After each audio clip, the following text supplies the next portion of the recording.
कभी कभी इंसान सच में थक जाता है। खामोश रहते रहते, दर्द सहते सहते, सब्र करते करते, उम्मीदें करते करते और रिश्ते निभाते निभाते सच में इंसान थक जाता है। सफाई देते देते, अपनों को मनाते मनाते।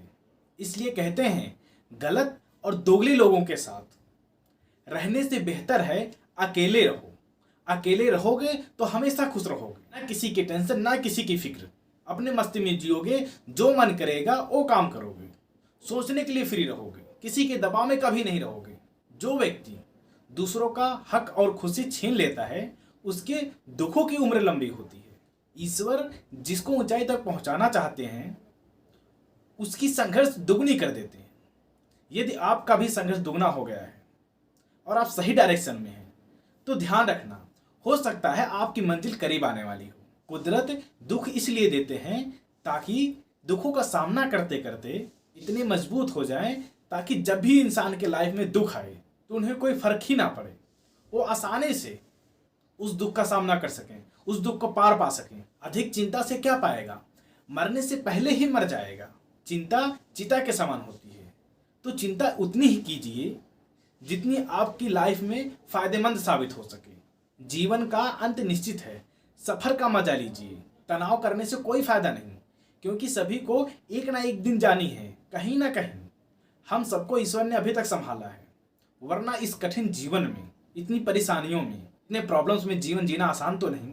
कर्म का फल इंसान को ऐसे ढूंढ लेता है जैसे हजारों गायों के बीच एक बछड़ा अपनी माँ को ढूंढ लेता है। इसलिए कहते हैं, अपने खिलाफ बातें मैं खामोशी से सुनता हूँ। अपने खिलाफ बातें मैं खामोशी से सुनता हूँ, और जवाब देने का हक मैंने खामोशी को दे रखा है। एक बात हमेशा समझ लेना, सफाई वहाँ देनी चाहिए जहाँ आपकी बात सुनने और समझने वाला एक खुला दिमाग हो। अगर किसी ने आपको गलत मान लिया है, आपके प्रति अपनी नज़रों में एक गलत ही भावना बैठा लिया है, तो उसको सफाई देने से कोई फायदा नहीं। क्योंकि उसको सफाई देने का मतलब ये है कि अपनी नज़रों में गिरना है। क्योंकि आप कुछ भी कर लें, अगला इंसान आपको सच कभी नहीं मान सकता। क्योंकि आप कुछ भी कर लें, इंसान आपको सही कभी नहीं मान सकता। कभी कभी स्थिति ऐसी पैदा हो जाती है, जो गलती हमने की ही नहीं, उसकी भी माफ़ी मांगनी पड़ती है। इसका कारण यह है कि हम उस समय गलती नहीं, रिश्ते देखते हैं कि कहीं एक प्यारा सा रिश्ता हमारी टूट ना जाए।